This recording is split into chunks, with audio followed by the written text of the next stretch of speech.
I've appreciated listening to people's comments and thoughts, both pro and against this legislation today. And certainly, I stand here as an individual who wants a New York where more people are working and where our state is growing. And I want low-wage earners to earn more, and I want middle-wage earners to earn more than they do today.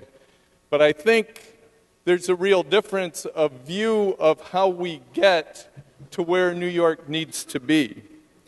And I think it depends on what New York you come from. I come from a part of New York where we are heavily dependent on manufacturing and growing goods to be sold in a competitive market. And we already have high costs which make us less competitive in those areas. Things like workers' comp costs and energy costs and property taxes that are high. If we are trying to sell those competitively with other states who might be growing those goods or manufacturing those goods, New York is going to be less competitive if our labor costs go up significantly. I also think some of the disagreement in this is how we view minimum wage. Should it be a living wage or an entry-level wage that people then use to build, prove themselves, and move on to higher income type of wages? And or should it be a training wage that gets people in the workforce and then on to a higher paying wage? For me, again, this is something where if it is, we see this as a living wage and no one can enter under what a living wage should be, enter the job market, we are destined to have fewer people working. And I've heard several times, we haven't seen a mass exodus of business.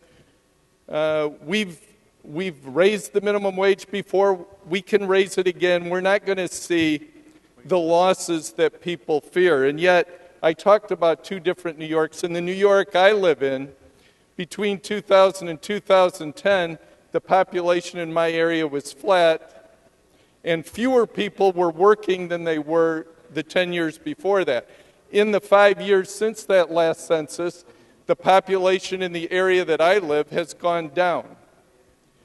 And when you look at that, back to the census of the 20 to 2010 in my area, even though the population was flat, those who were in the 25 to 44 area, a 20% decline in a 10-year level between 2000 and 2010. In the 30 to 39 age bracket, a 30% reduction of individuals.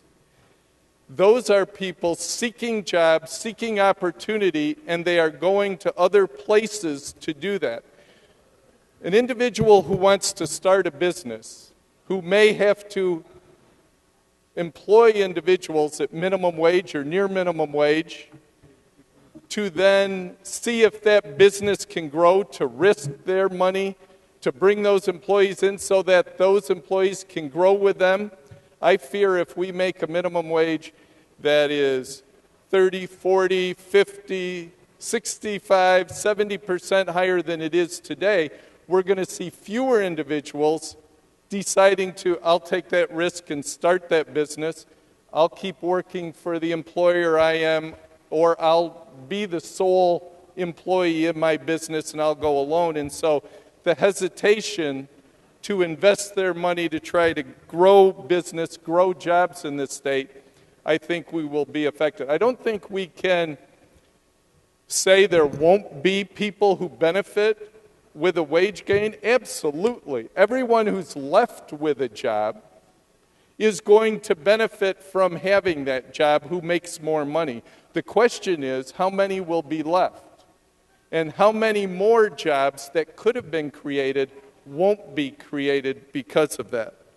And so for me, in the New York that I live in, I feel very strongly that this is a bill that today could have a great negative impact on this state as a whole and on the New York that I live in, and therefore I'll be voting in the negative. Thank you.